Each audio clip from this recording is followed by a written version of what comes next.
હવે આપણે ધોરણ 4 અને 5 માં તો ચોથા 5મા વાળા પ્રાર્થનામાં શેના ઘડિયા બોલો છો? 11 બોલો છો ને? તો 11 માં તમને કયો ઘડિયો અઘરો લાગે છે? 19 નો મારા ખ્યાલ પ્રમાણે. શું કામ?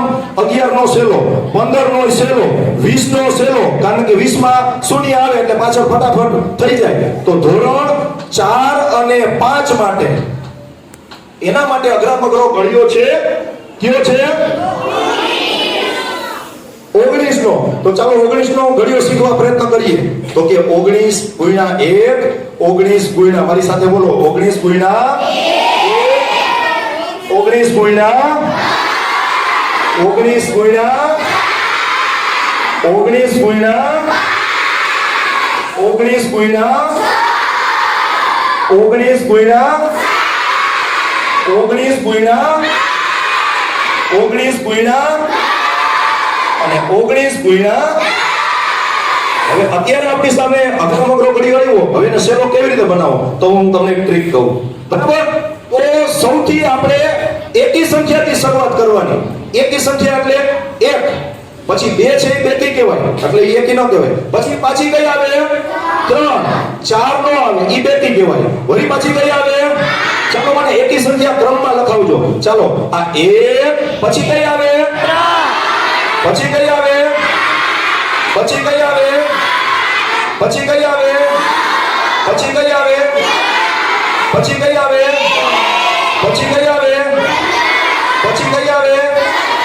પછી કઈ આવે? 19. બરાબર? આ એકી સંખ્યાઓ આપણે લખી ક્રમમાં. હવે ફરી પાછું આમાં કહ્યું એવું કે પ્રાકૃતિક સંખ્યામાં એમાં જો મને તમે એક પ્રશ્નનો જવાબ દો, સૌથી એક અંકની નાનામાં નાની સંખ્યા કઈ છે? બોલો બેન. આમ એક કહેવાય, પણ હું એમ કહું કે સૌથી નાની પૂર્ણ સંખ્યા કઈ? ચાલો કોઈ મને કહેશે પૂર્ણ સંખ્યા. ચાલો કેવું જોયું? 0. બરાબર છે, સાચો જવાબ છે.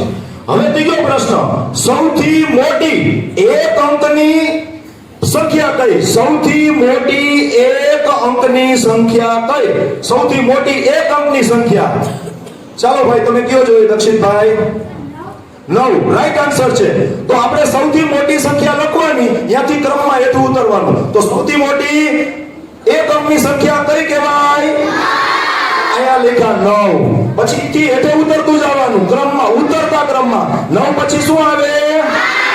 8. હેઠે ઉતરવાનું ઉતરતા ક્રમમાં. પછી શું આવે? પછી શું આવે? પછી શું આવે? પછી શું આવે? પછી શું આવે? પછી શું આવે? પછી શું આવે? અને છેલ્લે શું આવે? 0. ચાલો હવે આપણે ઘડિયા બોલીએ. બરાબર? મારી સાથે પાછળ બોલજો કે આ ઘડિયો સાચો થયો. 19 એકા 19 દુ 19 ત્રેવીસ 19 ચોકું 19 પચાસ 19 છ 19 સત્તા 19 અઢા 19 નવા અને 19 3. તો બોલો, રમતા રમતા 19 નો ઘડિયો લખાઈ ગયો ને? આમાં કદાચ બાલવાટિકાના છોકરા હોય અને એને 19 નો ન આવડે, આપણે ખબર છે, પણ જો મેં કીધી ટ્રીક યાદ રાખે કે પેલા એકી સંખ્યા 1 3 5 7 9 11 ઈ બધી એકી કહેવાય.